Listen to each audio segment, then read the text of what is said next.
Greetings.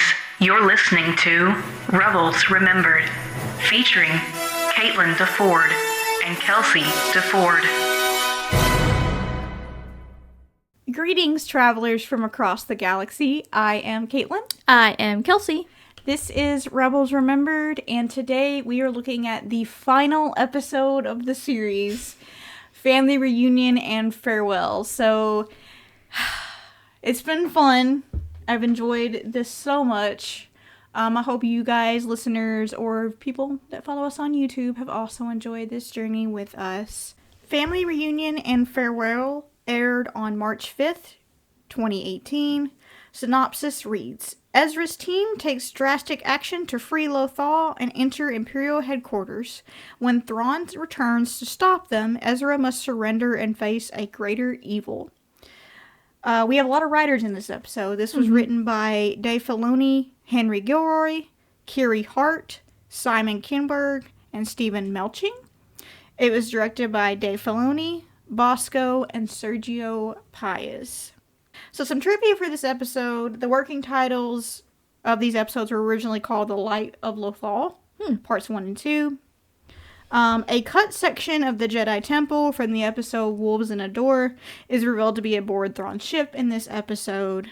The ending of this episode, which we're going to talk about, the epilogue, was kept under wraps from all but the crew working on it until the last possible moment before airing. So Tia Sircar, who voices Sabine, Dave Filoni, and the recording engineer were the only three people that knew About the epilogue. Yes.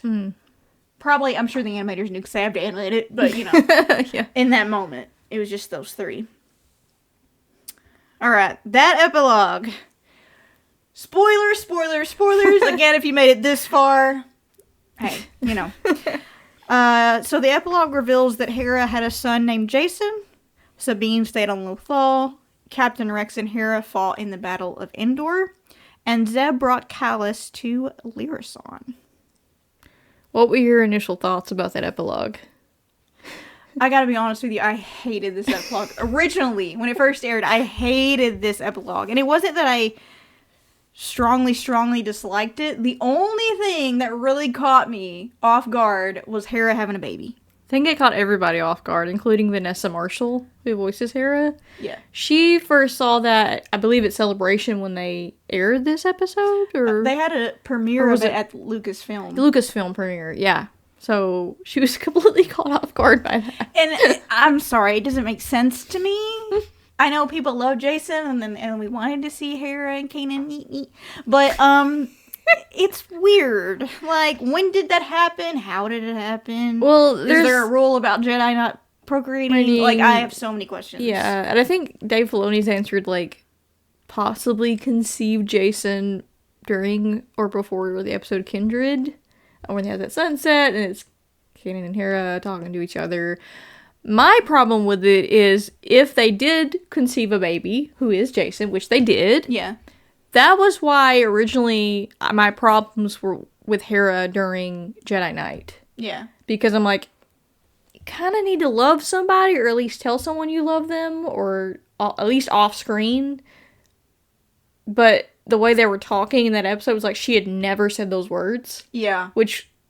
But then find out later in hindsight that they were intimate with each other. I struggle with that. I'm like, that doesn't make any sense to me. And I think even Vanessa said something like, I kind of wish she was told some information so that she would give a different performance, or, you know, because she would know, but... Yeah, I mean, that was really the only thing in the epilogue that really bothered me. I was like, that just sounds like jumping the shark to me. Sorry. Like, it's still not one of my favorites. I've come to terms with it, but I still don't like it. What did you think about, since this is the final episode, I don't mean to jump at the very end, but... No. About Ezra going out with the Purple with Thrawn? Initially I was okay with it because I thought if you put them side by side, it mirrors Kanan's sacrifice.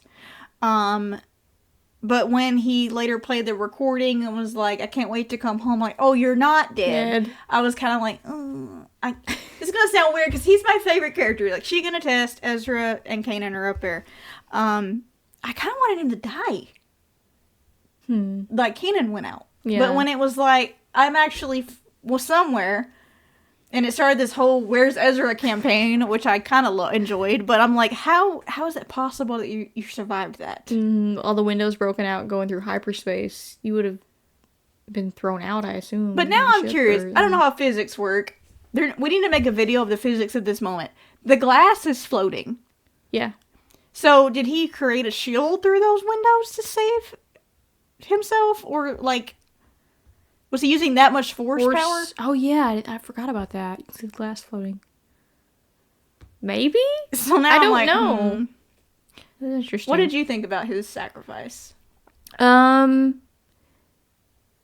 Yeah, initially I think, like, I'm trying to go back to the first time I watched it. I was sort of like you. I was like, oh no, Ezra's gonna bite it, because like we even have that scene where the last time he sees Sabine, she's kind of stalling for him so he can leave. Yeah. When I saw that, I was like, oh, he's gonna go out like Kanan did. He's gonna die. Yeah. But then, like you said, that final line, I can't wait to come home, I'm going, oh. And then, of course, we have the epilogue with Ahsoka and Sabine, leads into Ahsoka. I was just like, I don't know how that's possible, but okay. It's also crazy to think, when this episode first aired, there was no Ahsoka. There was nothing. Mm-mm. So we literally Announced. thought, this is just the cliffhanger. Yeah. It's just, I think the way Dave Filoni described it, he likes stories that it's going off into the sunset, but there's a possibility for more. I'm personally one of the people that likes a closed book. I like the sunset and the book is closed. So I don't know if they had plans for Ahsoka at this point. Probably, but I don't know. Because this is 2018, Ahsoka came out in, what, 2022? 3? I'm not sure. I don't even know. I'm sure they probably had rumblings of it. Okay. Because, I mean... It's weird to go back and think about that. Like, yeah. oh, Ezra's just lost somewhere. We don't know what happened to him. Oh, I did like the moment with Zeb and Callus, but I do know it fed into the Caleb ship. Yeah. When that happened, I was like, the internet's gonna totally... Zealous. I don't know if that's right. Not. Oh, that's a good one. I just came up with that one, I think. When I saw that moment, I was like, the internet's gonna go crazy for this. But it was nice to see, like, him being welcomed. Yeah. Like, they weren't mad at him for trying to, exterminate them. Yeah. Which technically wasn't his fault. Yeah. Okay, so our episode activity is called Character Journey. Briefly discuss the journey of the Ghost Crew from point A to point B. So we can do this in little as possible. Describe Hera at point A. I guess sort of like everyone would be on the Ghost Cruise. She starts out leading this small ragtag team to make, little changes that can grow into something more. Doing that to the best of her ability, but also knowing Hera, I think her long-term goal, she would be thinking ahead to the larger scale rebellion, because, I mean, we even know, like, at the end of season 1 that she's been in contact with Fulcrum, aka Ahsoka. Then she, by default, I guess, would have some knowledge of a larger rebel command. Yeah. So, starting out small, hoping that it will grow into something bigger, I guess. And where was she at point B, which would be here? Oh, here. I don't know. It's interesting because they were involved with Rebel Command and the Rebel Alliance, but the Liberation of Lothal is completely on this, smaller group. They have a couple of people along the way, but they're still back down to smaller numbers, but still taking charge, still, flying, leading. But it's interesting, you start to see Sabine and Ezra type of, take on leadership responsibilities for the mission, particularly Ezra, because she knows this planet means a lot to him. Losing Kanan, I think, was a big moment for her to realize that nothing is permanent. Yeah. Someone that's can why go she's in even any attached moment. to Ezra too. She's very attached to Ezra by the end. It's like she's even like, oh, let's think something else. You're not getting on that ship. Let's just regroup and think. But again, I think it's her just like, don't go, because I've already lost someone really dear to me. So I feel like that moment in particular sort of changed her outlook on just being in the position that she's in general, I think. Kanan, from point A to point B. So point A for Kanan is, the best word I can describe is reluctant. That's a good word, yeah. Because, he is kind of with Hera, and they're doing these small things on Lothal, but he's reluctant to be a Jedi and teach, and be Ezra's teacher, but he's also reluctant to even help the rebellion. Mm-hmm. So reluctant, I think, is the key word there. Mm-hmm. Point B, he's dead. Oh gosh, he did develop a lot, especially between like season 1 and 2 and 3 and 4. Different. Totally different Kanan, I feel. Sometimes the old Kanan will come out, the True. playful kind of. But yeah, to me, it's like looking at almost two different people.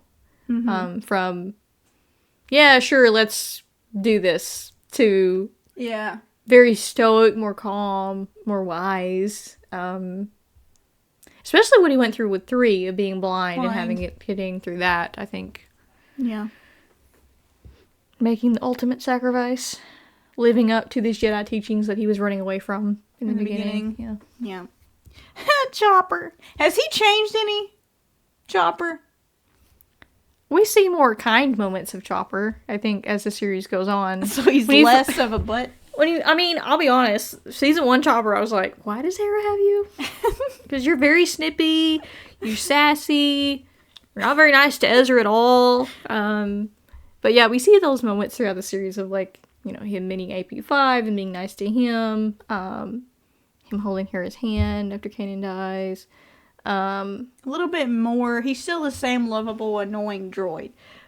But I think he got a little bit more lovable. Yeah, I feel like he got more snuggly as the show went on. That could change probably like the next day or something. You never know what you're going to get with Chop. Oh, Zeb's interesting. Zeb from point A to point B.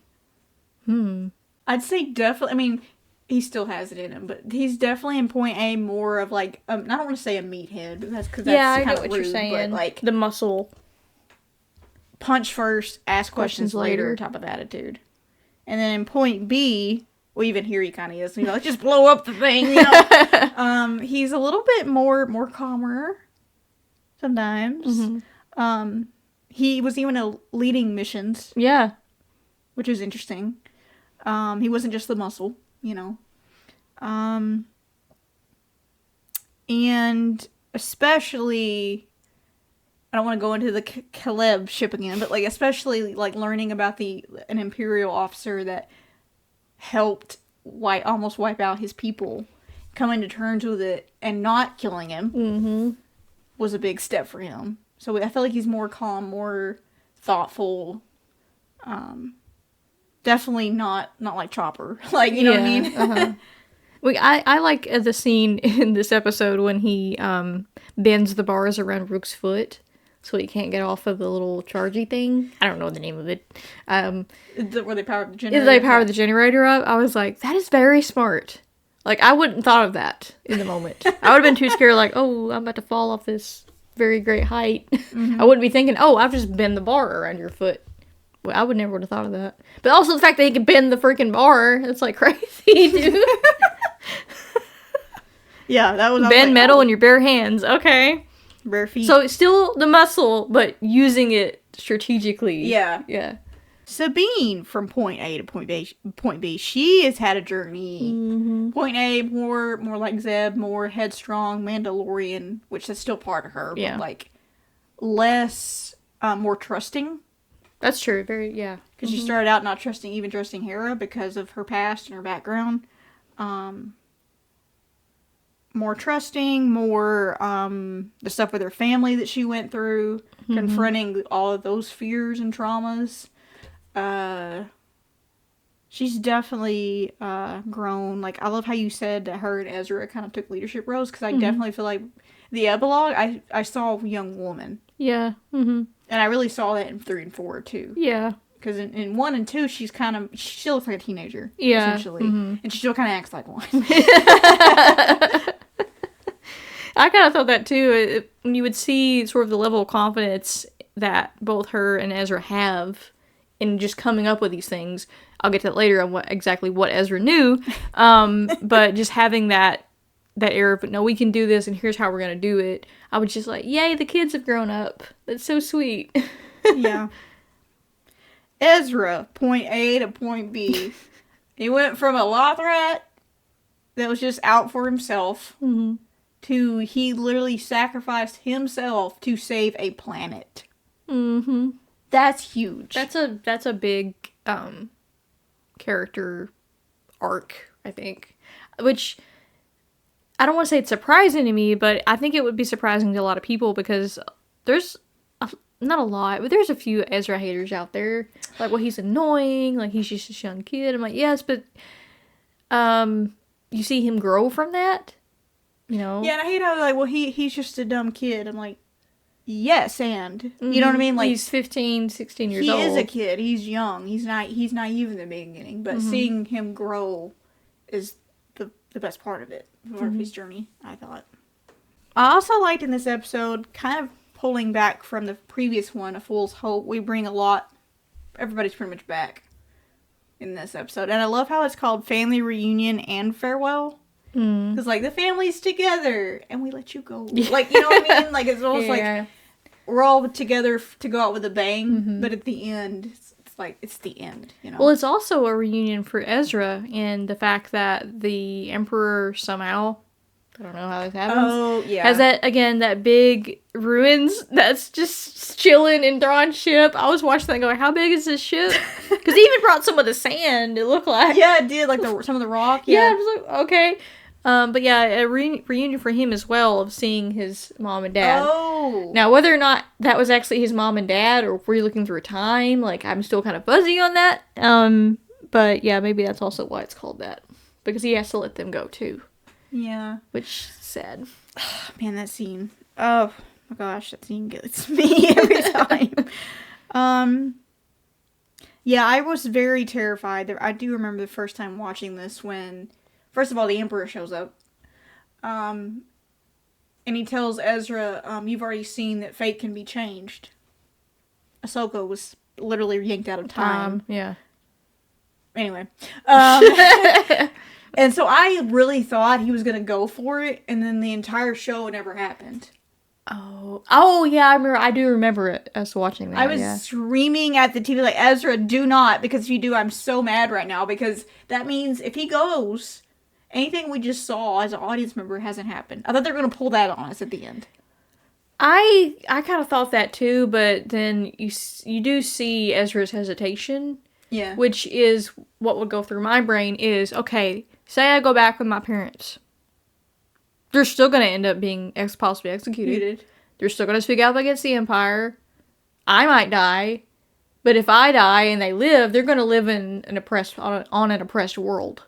The Empire doesn't go away just because I go live with them and have them back. Yeah, and I remember Dave Filoni, I think it was in Rebels Recon, talked about that moment, and he said, we wanted to write this in such a way that the audience kind of wanted Ezra to do that. I'm like, that didn't happen with me. I was like, no, honey, they're dead. Like, you need to let them go. And which is exactly what he does. Mm-hmm.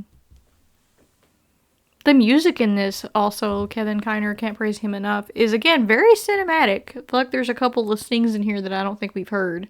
Particularly when Ezra's fighting Thrawn and the stormtroopers on the ship, I can't think of the ship, but... Chimera? Yeah, the Chimera, aboard that whole thing. The music is different.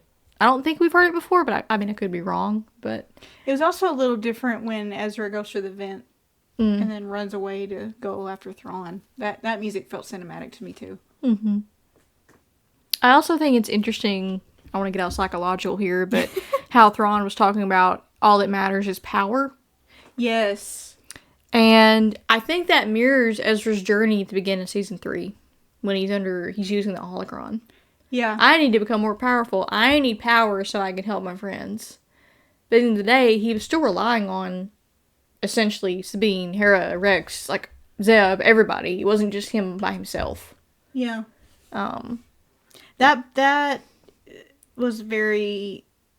Oh, what is it? Well, it says, who deserves what is irrelevant. What matters is who has power. And I also think, not only does that play into the Jedi dark side part, but it also plays into war. Yep. I mean, Thrawn is a strategist. Yep. Morality... It takes a back morality seat. Doesn't matter. And he even told Ezra that, that's your Jedi's problem. You only care about morality, what's right, what's wrong. In the end of the day, whoever has power is going to win. We finally see Pryce get her comeuppance. Yes. Finally. Die, bitch. We can bleep that. And then the I don't know what I'm trying to say. I'm too excited that she died. Pryce and Ryder, the conversation they have. I served my emperor to the end. Well, not for much longer then. Yeah. Blow up. I love how she was, like, still adamant, like, I'm dying and I don't care. I'm like, okay. It is interesting, because that's her planet. She's from there. Even Ezra says that. We're going to liberate your planet and your world. Yeah, I didn't know she was from there till he said that. When I think Ryder brings it up at one point. Before then. Another episode. Like, you're really bad. Mm-hmm. You're doing it to your own people. Mm-hmm. What would you rate this episode? I don't want to be biased, because part of me wants to give it a 10. Yeah. But for the epilogue, I'll ding it. I'll give it a 9. Okay. I'd give it a 9, too. It was really paced really well. Yeah, it was. I never got really bored. I think I did zone out at once when all the explosions were happening. I must have been like a cat, like, oh, shiny. That was the only time I, like, zoned out at all. I think I zoned out during the, when they were discussing what they should do. And then I looked at you and like, wait, why are they trying to get the shield up? That's right. I zoned out. But, yeah. Yeah, we get the nice little message from Ezra at the end. He's talking to his parents at the beginning. But then he also tells Mart to go get the Purple. Because, like, he almost knew that Thrawn was gonna do what he did. Which, I don't know. Did he pull a Kanan and meditate? And then everything was revealed to him? Or I want to say it's in the previous episode where he's meditating, Sabine comes up to him. I feel like he had a similar moment that Kanan had of clarity. Mm. Now, how I got that clarity, I don't know if the wolves helped him. I'm not really sure. I don't know, maybe saw a vision. Oh my gosh, well, this is the last episode. I don't know how to feel right now. I'm very sad because I have enjoyed this so much with you. It was nice revisiting a show that gave me... I'm trying to cry. It was nice revisiting a show that gave me so much joy. And it gave me joy again, so. Yeah. Anything else you want to say about the episode before I give you your gift? I have a gift. You have a gift. It was a good episode. It was good. I'm getting emotional. I don't know why. I think it perfectly wrapped up the series, too. I think there's finales where it's like, that sucked. You know? But I feel like I didn't feel that way this one. Now, the epilogue I was not happy with. Like, be honest, like when I first saw it. But I think as a whole, like, I think it perfectly wraps up the series. Now, if there's a loose end with Ezra floating around somewhere in hyperspace, probably. Yeah. But other than that, in the epilogue, it's a pretty decent episode. Overall, a great episode to a great series. Yeah, I think they knew what they wanted to do with it going out like they did, and I think they did a good job. So, also at the time of our recording, it is Christmas. I don't know when you guys will be watching or listening to this, but at the moment right now, it's literally December 25th. Yeah, it's 11:15 at night. We've got literally 45 minutes until Christmas officially ends. So I do have a note. Sorry that you're going to have to edit me talking so much that I wrote for you. That comes with the gift. So, Caitlin. Yes. I want to take a moment to tell you how proud I am of you. You courageously fought and continue to face your own mental and physical challenges. You've come a long way since last year, and I hope this podcast was a part of that healing journey. You've always had a spark in you, a quiet strength, a kindness that is the best kind of light. This gift symbolizes someone who lost so much, but never stopped choosing hope, purpose, and connection. I'm already crying. Someone who kept going even though the path was hard, and lighted the way for the people that he cared about. Thank you for being my partner in this project, which couldn't exist without your time editing and creating content. That's right, everything you see that's edited or put on our socials is this woman right here. But more than that, thank you for being you, and thank you for being my sister. May this gift remind you of your own inner light. May the Force be with you always. Thank you. So I have very a present. sweet. I'm gonna move my mic so you can get to it. And I've got to go get the second part because I realized there's another part that I forgot to bring in. Oh wow. Okay. I'll let you get started on it. So you want me to go ahead and open it, or? Yeah, go ahead. Okay.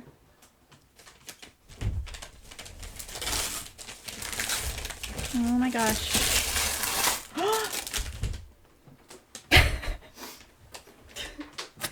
already gone. Oh, you're already gone? Yep. No, I can do it. Okay, I can do it. I had my suspicions as to what this was, but I was like, there's no way. There's no way she did this. You okay? I can't. Thank you so much. Okay, I think I know what it is, but for those that can't see.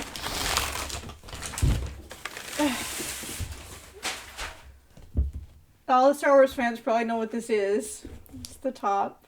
You know what it says? I can't read Arabish, so no, Okay. I do not. It's Kanan's name, Okay. and I believe it's Caleb Doom and Kaylin Juris is on here. So you can hit this button. Open it up. It's so stupid to crawl for a No, lightsaber. it's not. It's not. So these are the legacy sabers that Disney has. Yeah. So this is Kanan's. I would have bought Ezra's, but I don't have the one that you want yet. The one that shoots also the blaster on it. That's the one she's wanting. Oh my gosh. So there you are. The batteries are already in it, and I have a blade that goes with it. It does make a squeaking sound. It's really horrible. Well, it's a relic, you know? It's got to squeak a little bit. Here. We're gonna Okay. put this in And this goes, does it matter which way it goes in, or? like this. Oh my god. It made a noise. Okay. And then that goes Slide to the this top of over it. the top of it. Go for it. Button on the side.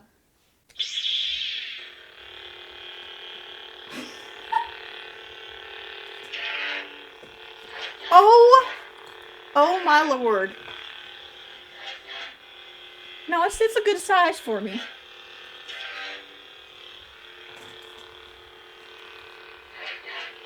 Oh my gosh. You have no idea. This just made my Christmas. Aww. Oh! Thank you so much. Oh, Merry Christmas. So beautiful. Thank you, and I love you. I love you too. And This has been so much fun too. Like, I really mean it. I've enjoyed showing up. I feel like that's what I've done, is show up and entertain you. But yeah, thank you so much for all your hard work on the podcast that you continue doing the podcast. You're gonna have to edit me talking again. I don't know if you're like tired of hearing me talk or not. But I love you so much. I thought you deserved a nice present this year, because, I mean, you always deserve nice presents. But I know last year you were going through some stuff, so yeah, I think you deserve this. thank you. Yeah. I don't really know how to close this out, guys, other than thanks for joining us across the galaxy, and we may or may not see you in the next future. one. Yeah. So, Bye.